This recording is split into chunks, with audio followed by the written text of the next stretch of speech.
All right, good morning. The court is going to take up the next case on the court's docket. This is cause number C210057CPS. This is in the interest of Jasmine Marie Martin, a child. The case is set for an adversary hearing today. The hearing is being conducted pursuant to emergency orders of the Texas Supreme Court via Zoom video conference. The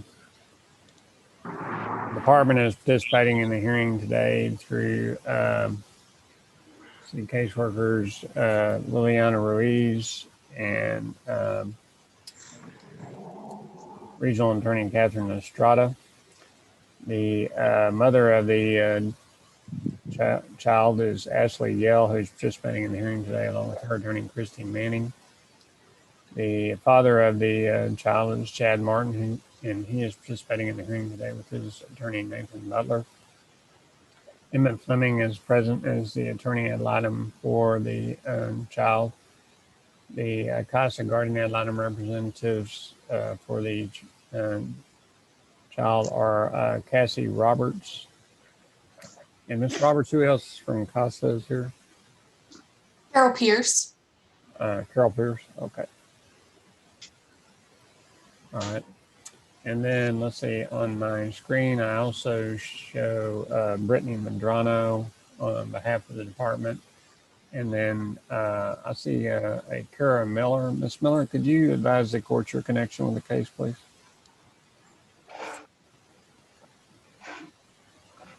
Yes, sir. I am covering supervisor for Juliana, who is no longer with the agency. So I'm a supervisor out of Midland for Brittany. All right, thank you. Yes, sir. And then I also show on my screen the foster parent caregivers for the children as well. All right. Mr. Estrada, could you advise the court and the parties and counsel what orders the department is seeking at today's hearing? Yes, Your Honor. The department is asking to be named temporary managing conservator of the child, for the parents to be named possessory conservators, for the parents to have visitation supervised by the department, for the parents to work services provided by the department, and for the child to remain in the current foster placement in Austin, Texas, while the department waits on the results of a home study on a paternal great aunt located in San Angelo. And thank you. All right. See, Ms. Manning, have you had a chance to confer with your client regarding her position on the original question? I have not, Your Honor. Could we have a moment in a breakout room? I'll try to set that up in just a second. Mr. Butler, you know what your client's position is? Your Honor, if I could have just a minute with him in a breakout room. I believe I know, but I just want to double check.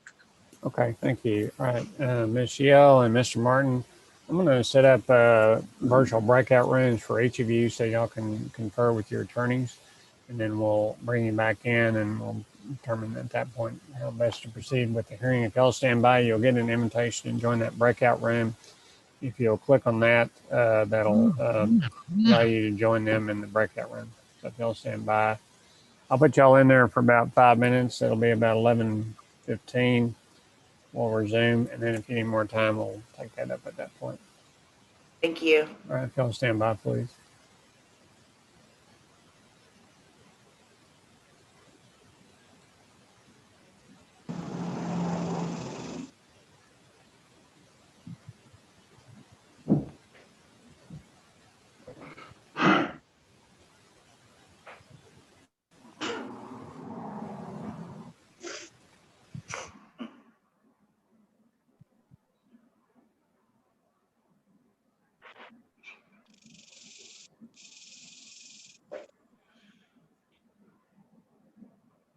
All right, you should be getting invitations to join those breakout rooms. If y'all go in there, I'll bring y'all back in about 5 minutes or so.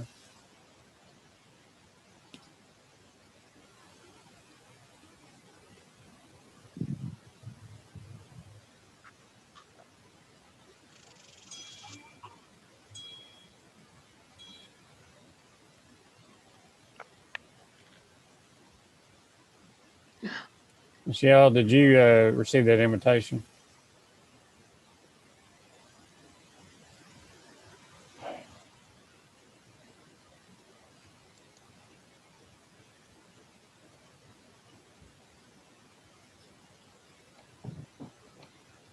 All right, Ms. Drake, if you'll reflect there in the breakout room now. Thank you.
Oh,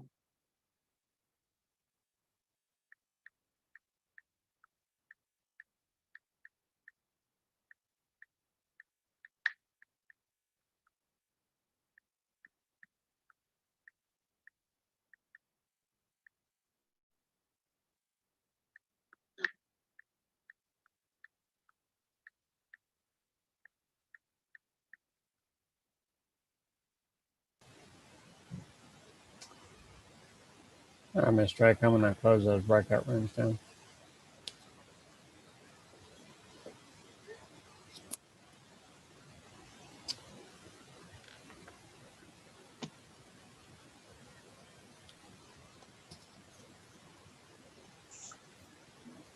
All right, we are back on the record in cause number C210057CPS. In the interest of Jasmine Marie Martin, all parties and counsel previously present in the courtroom remain present.